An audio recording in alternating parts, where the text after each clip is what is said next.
बच्चों, मैं डॉक्टर कविता भटनागर अपने YouTube चैनल में आप सभी का स्वागत करती हूँ। बच्चों, इससे पिछली वीडियो में हमने साधारण सूचकांक के विषय में पढ़ा था। साधारण सूचकांक निकालने की दो विधियां हैं, सरल समूही रीति और मूल्यानुपात सरल माध्य रीति। तो सबसे पहले हम सरल समूही रीति सिंपल एग्रीगेटिव और प्राइस रिलेटिव मेथड के माध्यम से सूचकांक निकालना सीखेंगे। ये हमारा सवाल दे रखा है, निम्न आंकड़ों से सरल समूही रीति द्वारा 2007 को आधार मानकर 2017 के साधारण सूचकांक ज्ञात कीजिए। सरल समूही रीति के माध्यम से जब हम सवाल की गणना करते हैं तो इसमें चालू वर्ष के मूल्यों के योग को आधार वर्ष के मूल्यों के योग से भाग देकर 100 से गुणा कर दिया जाता है। तो इसमें बेस ईयर हमें किसको मानना है? 2007 को। तो जो बेस ईयर है उसे हम किससे डिनोट करते हैं? P0 से। और जो करंट ईयर के प्राइजेस होते हैं, चालू वर्ष के जो मूल्य होते हैं, उसे हम डिनोट करते हैं P1 से। तो इन सब का एडिशन क्या कहलाया? Sigma P0। Sigma P0 is equal to 150। और करंट ईयर के प्राइस का एडिशन हमारा क्या कहलाया? Sigma P1।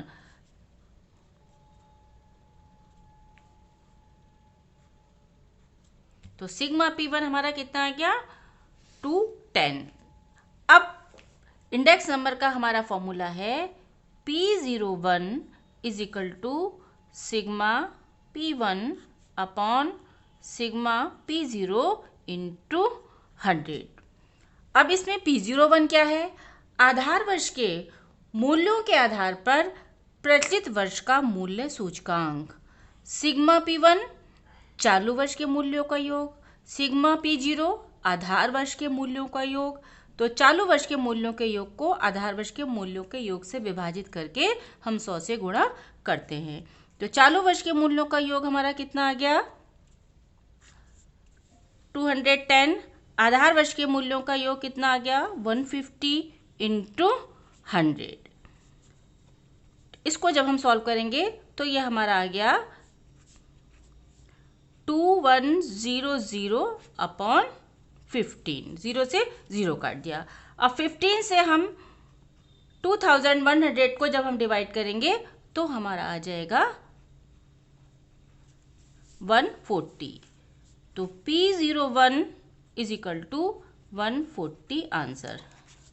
तो इस प्रकार से आधार वर्ष के मूल्यों के आधार पर प्रचलित वर्ष का मूल्य सूचकांक हमने ज्ञात कर लिया। बच्चों, साधारण सूचकांक निकालने की दूसरी रीति है हमारी मूल्यानुपात सरल माध्य रीति, simple average of price relative method. इस रीति के अनुसार सर्वप्रथम प्रत्येक वस्तु का मूल्यानुपात निकाला जाता है। स्थिर मूल्य को 100 मानकर निकाला गया चालू वर्ष का प्रतिशत ही मूल्यानुपात कहलाता है। मूल्यानुपात सरल माध्य रीति के माध्यम से जब हम सवाल निकालते हैं तो ये हम दो प्रकार से निकाल सकते हैं। एक वर्षीय आधार रीति 1 ईयर बेस, और दूसरी है माध्य अवधि आधार रीति एवरेज प्राइस बेस। तो सबसे पहले हम एक वर्ष को आधार मानकर सूचकांक निकालेंगे।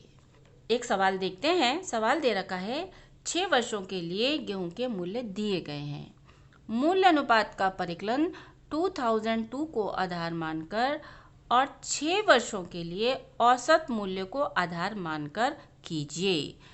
तो हम 2002 को आधार मानकर मूल्य अनुपात निकालेंगे। तो बेस ईयर हमारा क्या हो गया? 2002 हो गया। अब 2002 जो हो गया, इसके जो प्राइजेज हैं इसको हम किससे डिनोट करेंगे? P0 से। और जो करंट ईयर के प्राइजेज आएंगे वो हमारे क्या होंगे? P1 होंगे। तो सबसे पहले हम मूल्यानुपात निकालेंगे और मूल्यानुपात को हम R से डिनोट करते हैं। R is equal to P1 upon P0 into 100, अर्थात चालू वर्ष का मूल्य अपॉन आधार वर्ष का मूल्य इंटू 100। तो इसके लिए तो हमारा करंट ईयर चालू वर्ष भी यही है बेस ईयर भी यही है, इंटू 100, तो कितना आ गया आपका 100। अब है करंट ईयर के प्राइस, चालू वर्ष का मूल्य हमारा कितना हो गया 18 अपॉन 14 इंटू 100, तो कितना आ जाएगा हमारा 128.57। अब चालू वर्ष का मूल्य 20, बेस ईयर का मूल्य आधार वर्ष का मूल्य 14 इंटू 100, तो आएगा 142.86। अब चालू वर्ष का मूल्य 16, बेस ईयर हमारा वही है 14 इंटू 100, तो जब हम डिवाइड करेंगे तो हमारा आ जाएगा 114.28। अब चालू वर्ष का मूल्य 19 अपॉन आधार वर्ष का मूल्य 14 इंटू 100, 135.71। अब 2002 के लिए करंट ईयर के प्राइजेस 27, बेस ईयर के हैं 14 इंटू 100, कितना आ गया आपका, तो इस प्रकार से हमने 2002 को आधार मानकर मूल्य अनुपातों का परिगणन कर लिया।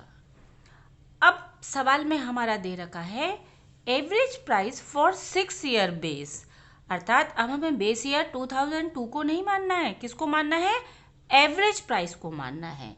तो इसके लिए सबसे पहले हम क्या निकाल लें, इनका एवरेज निकाल लें, औसत निकाल लें।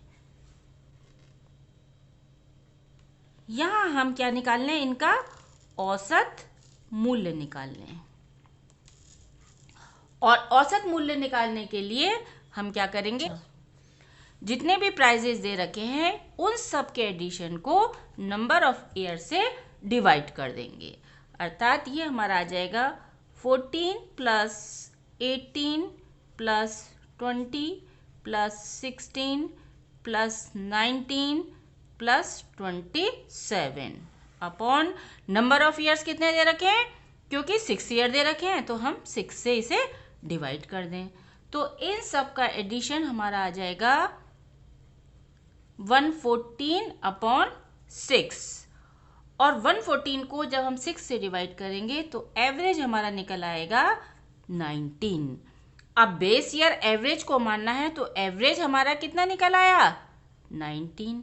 अब बेस ईयर इसमें हम किसको मानेंगे, 19 को मानेंगे, अर्थात 14 अपॉन 19 इंटू 100, अर्थात इसमें जो मूल्य अनुपात निकालेंगे उसका फॉर्मूला हो जाएगा R is equal to P1 upon PX bar into 100। P1 तो करंट ईयर के प्राइसेस हो गए, और बेस जो PX बार है वो हमारा क्या हो जाएगा, बेस ईयर हो जाएगा, आधार वर्ष हो जाएगा, अर्थात एवरेज को हमने बेस ईयर माना, तो इसकी कैलकुलेशन हमारी आ जाएगी 73.68। 18 अपॉन 19 इंटू 100, करंट ईयर के प्राइजेस 18 हो गए, और जो बेस ईयर के प्राइजेस एवरेज को माना वो हमारा हो गया 19, तो ये हमारा आ जाएगा 94.74। 20 अपॉन 19 इंटू 100, करंट ईयर 20 हो गया, बेस ईयर एवरेज प्राइस हो गए 19 हो गए, तो इसको जब हम डिवाइड करेंगे तो हमारा आ जाएगा 105.26। नेक्स्ट हमारा हो जाएगा 16 upon 19 into 100, 84.21। Next 19 upon 19 into 100, तो इसका आंसर आएगा हमारा 100, ये हो जाएगा 27 अपॉन 19 इंटू 100, तो ये आ जाएगा आपका 142.1। तो इस प्रकार से हमने एवरेज को बेस ईयर मानकर मूल्यानुपात निकाल लिए। बच्चों, एक बात ध्यान देने योग्य है, जब एक ही वस्तु के विभिन्न वर्षों के मूल्य दिए हों तो प्रत्येक वर्ष का जो मूल्यानुपात निकल के आया है वही अभिष्ट सूचकांक होता है। लेकिन जब प्रत्येक वर्ष के कई वस्तुओं के मूल्य दिए हों तो मूल्य अनुपातों का समांतर माध्य ही चालू वर्ष का साधारण सूचकांक होता है।